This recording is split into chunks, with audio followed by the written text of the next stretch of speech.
Welcome back sa ating channel mga kaibigan, and if you are new to this channel, please do like, subscribe and press that notification bell para updated ka sa mga bago nating video.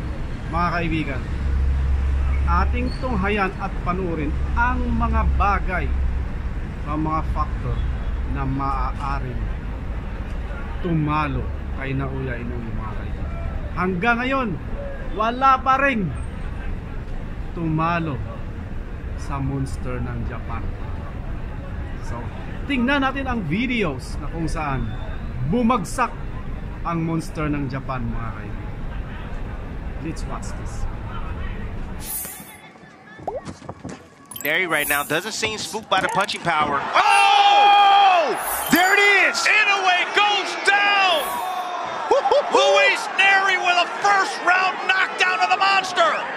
See the small uppercut right there, but you see when Inoue tends to throw one hand, that left hand, the opposite hand tends to drop.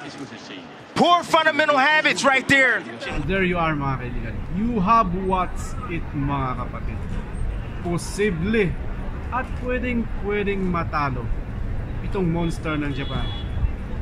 Isang pound for pound king mga kaibigan.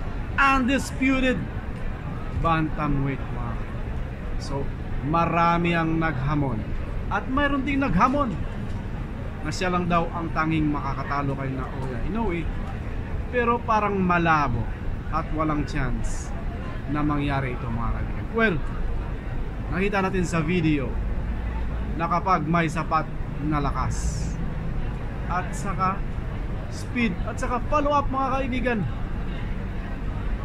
posibleng ma-knock out at saka matulog itong si Naoya Inoue. He is vulnerable, diba? So talagang hindi pa niya time para matalo. But anyway, abangan natin yun kung sinong makakatalo sa kanya. Kapwa niya ba Hapones, Filipino, or baka ibang lahi yun mga kaibigan. So abangan natin ang susunod na pangyayari sa kanyang boxing. Thank you so much for watching and see you on the next video.